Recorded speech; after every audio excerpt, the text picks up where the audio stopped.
Un attentat suicide contre la police à Riyad, en Arabie Saoudite. Attentat revendiqué par le groupe de l'État islamique. L'attaque a eu lieu à un point de contrôle près de la prison Al Ahir, un pénitencier où les islamistes radicaux seraient détenus. On en parle avec Wassim Nasr, spécialiste des mouvements djihadistes. Bonjour Wassim. Peut-on dire que l'organisation de l'État islamique est en train de s'implanter en Arabie Saoudite?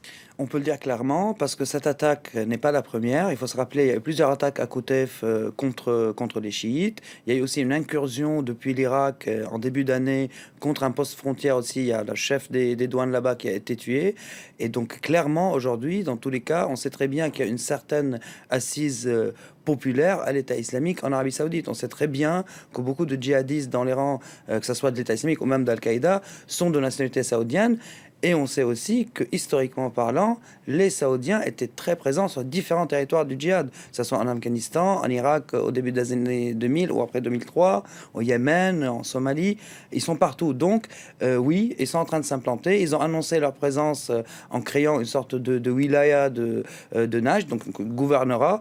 Et donc, ils sont aujourd'hui capables de frapper. Ils sont en train de prouver qu'ils sont capables de frapper un peu partout en Arabie Saoudite.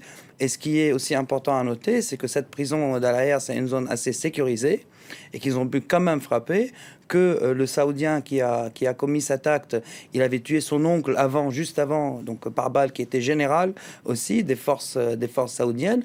Et donc ils sont en train, ils prouvent qu'ils sont capables d'inciter des gens et de monter des opérations plus ou moins organisées sur le territoire saoudien.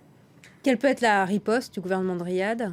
En tout cas, le gouvernement de Riyad ou l'Arabie Saoudite en général, les différents gouvernements successifs sont en guerre ouverte contre les djihadistes, malgré ce qu'on suppose d'une aide ou d'une connivence entre les Saoudiens et les djihadistes. Ça n'a vraiment jamais été le cas. Ça a été un peu le cas pendant la guerre en Afghanistan contre les Soviétiques, où à cette époque-là, les Américains aidaient les Saoudiens et les Pakistanais pour faire face à l'armée rouge, l'armée soviétique. Mais en tout cas, depuis la fin de cette guerre, les Saoudiens sont en tête de file contre les djihadistes à différents niveaux. Ils ont viré les djihadistes de chez eux qui sont repliés au Yémen et qui ont créé Aqpa.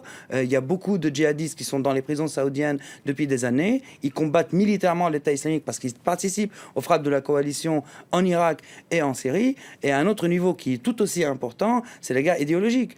Parce que les Saoudiens ou les religieux saoudiens, ce sont eux qui font les fatwas et qui font les dictats religieux pour discréditer ou pour dire que ce califat proclamé n'est pas légitime, pour dire que les djihadistes, que ce soit de l'État islamique ou d'Al-Qaïda, sont sur le mauvais chemin. Et ça, c'est aussi partie prenante de la guerre donc militaire et idéologique contre les djihadistes. Et l'Arabie Saoudite est en tête de file et c'est pour ça qu'elle est visée.